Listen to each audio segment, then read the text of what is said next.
Hey, what's going on, guys? This is Jaguar, and this is my playbook trade of today. This is November 20th of 2019, and this was a trade in crude oil. I had a couple trades I could show you guys today in crude oil and in the S&P. We had news-driven trend days, and that's really my cup of tea when it comes to trading. I actually, by far, make the most amount of money off of news-driven trades. So in an ideal world, I probably should only be trading news. I mean, I think that's news is what keeps me positive in my P&L, to be honest. Um, so so today was actually a great day P&L wise, but also I made several significant mistakes today, even though it being a good day P&L wise. So I'll go ahead and explain that in this trade. So this was the DoE inventories going in today. You could see crude hasn't really put in much of a range at all. I think this is like 26 or 27 ticks,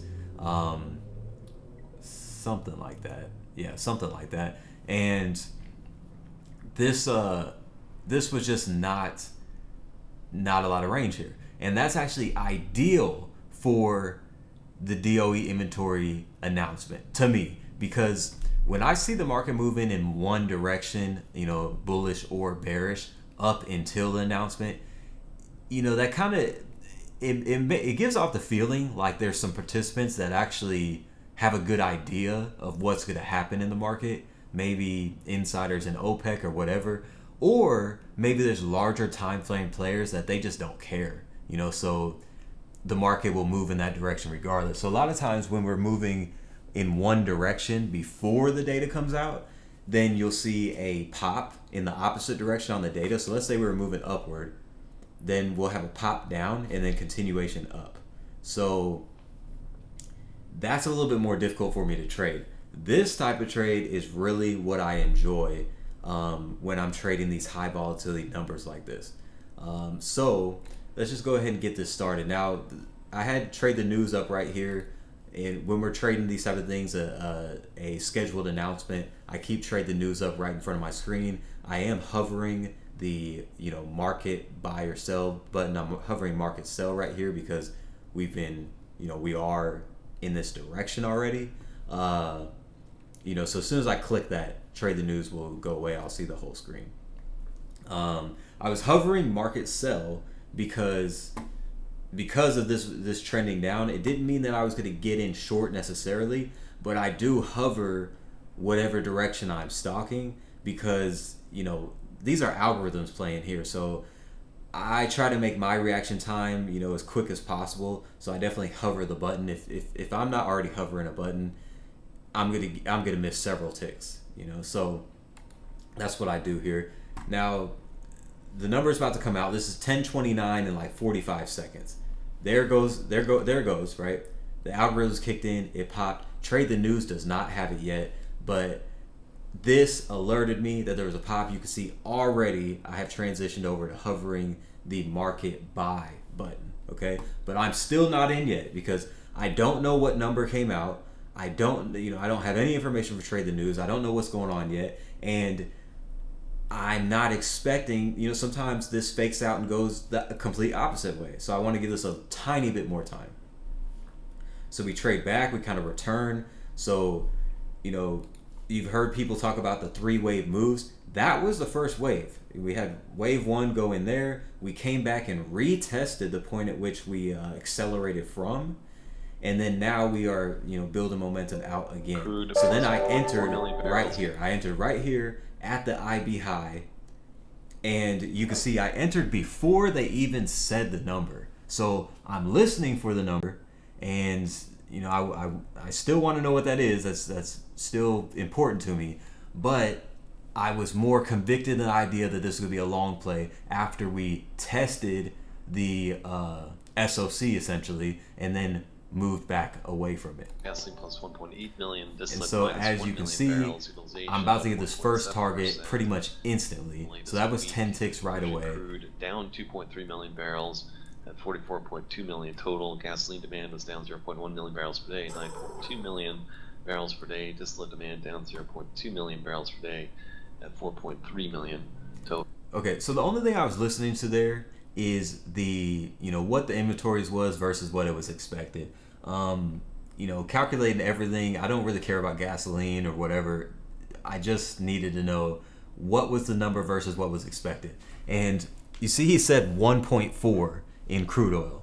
The expected was 1 million. So essentially, we had a little bit over what was expected. The inventory was a little bit more than what was expected, which would drive the market down, but that's so close to the number that was actually expected that I would say this was a neutral bias in the landscape of this trade. However, I stayed in this because this trade is not invalidated until we surpass the area in which it accelerated from. So really this 12 by 9 right here, it's actually 12 by 44, but this area 12 and 9 right here on this price, that is actually the last area that I think invalidates the trade. So we tested all the way down here, and then now we're moving away from that. So that's why I did not get out there in the trade.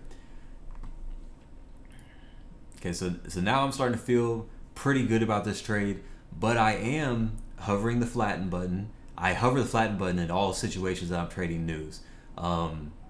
There could be a lot of stuff that goes on or whatever. You might need to get out pretty quickly. I always hover flatten button when I'm trading the news. So you see Delta's still building. We're still putting in volume. We're not really ticking back too much. And let me just fast forward here. Let me fast forward some more. Okay, so we went to plus 1,000. Now we're struggling to get through this area right here. This was not really a significant area necessarily. We're just trading around this area because the actual number was so close to what the expected number was. I was not really aggressive in this trade. I wasn't looking for huge targets because it was 1.4 versus 1. I've seen situations where we had 9.8 versus 1 and the market didn't move anywhere. So everything kind of plays together. Now I got out right there. I got out at this red line just because of the time it was taking us to trade right here. This was very dramatic, and even when we retested here, moving up through here was very dramatic. But you see, this whole area got thick, and I was starting to think, okay, well, this, since the number was so close to what was the projected number, I could definitely see a situation where we just go right back to the SOC and then kind of trickle around. That happens relatively frequently. So I got out of this trade. Now I want to go ahead and show you guys what happened throughout the remainder of the session. This is crude, okay? This was my entry, that IB high. And, you could tell by this chart that I was absolutely pissed with this exit. So, this was not a great exit. Not a great exit at all. I got out because of the number. I got out because of the DoE number. And as we were losing momentum in there, I thought we could trickle back in. The problem with this trade is that I got into it with a 2 lot. And that made it so I was only really able to, take, my first target is always 10 ticks in crude. When I'm scalping like that, I'm trading, I guess to some people 10 ticks isn't a scalp. To me, I'm trading for very quick moves. So I was taking a 10 tick scalp basically. And then I would trade the second lot where I'm going to get out as soon as we lose, the first sign of lost momentum. So this would have been fine if I was in a 3 lot. And a lot of times I take my 3rd lot and I will look for the, key level of the day that I'm looking for. And I would have ran to that. So if I was taking a 3rd lot, I actually would have targeted a little bit below the lows of Monday. So I probably would have got out about 56.50, to be honest. There's no way I would have actually stayed in for this entire move, but I probably could have got out of 56.50 had I traded a 3 lot. that's kind of shame on me in this situation because I was a little bit nervous about trading the inventories. I had lost in the inventories the past 2 weeks, so I traded it with less size. But over the lifetime of news-driven plays in crude, I have an 82% win rate, meaning I get that 10 tick target at least 82% of the time. So I really don't need to be that conservative when I'm trading news plays.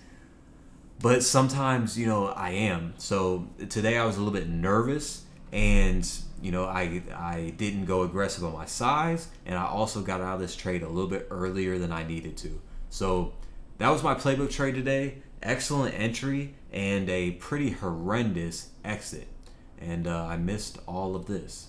Luckily, I had a pretty good day in the ES today, so it worked out P&L wise. But I'm pretty frustrated with this move, and I wanted to share that with you guys. Definitely a learning point for me as well. So hopefully you enjoyed this trade, and I'll talk to you guys later. Thanks.